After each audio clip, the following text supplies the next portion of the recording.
നമസ്കാരം.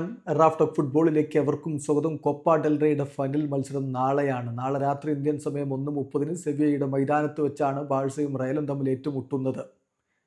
റയലിനെ സംബന്ധിച്ചിടത്തോളം അതിപ്രധാനമായിട്ടുള്ളൊരു മത്സരമാണിത്. ഈ കിരീടം അവർക്ക് വേണം. പ്രത്യേകിച്ച് ചാമ്പ്യൻസ് ലീഗിൽ നിന്ന് പുറത്താവുകയും ലാലിഗയിൽ രണ്ടാം സ്ഥാനത്ത് നിൽക്കുകയും ഒക്കെ ചെയ്യുന്ന സ്ഥിതിക്ക് ഈ കിരീടം അവർക്ക് കിട്ടിയേ പറ്റൂ. അതുകൊണ്ട് കൈമെയ് മറന്നൊരു പോരാട്ടം നടത്തണം.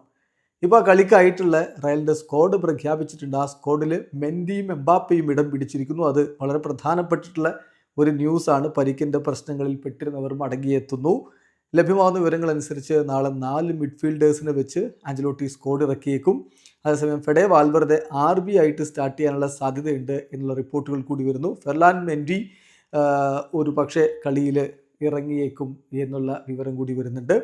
അതോടൊപ്പം എംബാപ്പയുടെ കാര്യത്തിൽ സംശയങ്ങളുണ്ട്. എംബാപ്പ ഫുള്ളി ഫിറ്റാണോ എന്ന കാര്യത്തിൽ സംശയമുണ്ട്.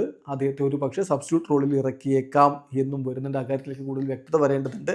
എന്തായാലും ഇപ്പോൾ സ്ക്വാഡ് പ്രഖ്യാപിച്ചിരിക്കുന്നു. സ്ക്വാഡിലേക്ക് നോക്കിയാൽ ഗോൾ കീപ്പർമാരായിട്ട് കോട്ടുവ, ല്യൂനിൻ, ഫ്രാൻ ഗോൺസാലസ് എന്നിവരാണുള്ളത്. ഡിഫൻഡർമാരായിട്ട് Alaba, Lucas Vazquez, Vallejo, Fran Garcia, Rudiger, Ferland Mendy, Asensio എന്നിവരുണ്ട്. മധ്യനിരയിൽ Bellingham, Valverde, Modric, Tchouameni, Arda Guler, Ceballos എന്നിവരുണ്ട്.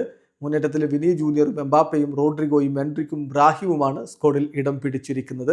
എന്തായാലും കൂടുതൽ വിവരങ്ങൾ ആഞ്ചലോട്ടി പ്രീ മാച്ച് പ്രസ് കോൺഫറൻസിൽ പറയും എന്ന് തന്നെയാണ് നമ്മൾ പ്രതീക്ഷിക്കുന്നത്. അതേസമയം പരിക്കേറ്റുള്ള താരങ്ങൾ കൂടി ടീമിനോടൊപ്പം ട്രാവൽ ചെയ്യുന്നതായിരിക്കും. അവർ സ്ക്വാഡിനെ സപ്പോർട്ട് ചെയ്യാൻ വേണ്ടിയിട്ടുണ്ടാകും എന്നുള്ള വിവരങ്ങൾ. അതായത് Carvajal, Militao, Camavinga they will travel to support the team എന്നുള്ള റിപ്പോർട്ട് കൂടി പുറത്തേക്ക് വരുന്നു.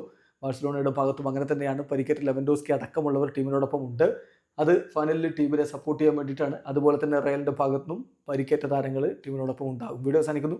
ഫുട്ബോൾ ലോകത്തെ കൂടുതൽ വിശേഷങ്ങളുമായി റാഫ് ടോക്സ് വീണ്ടും എത്താം.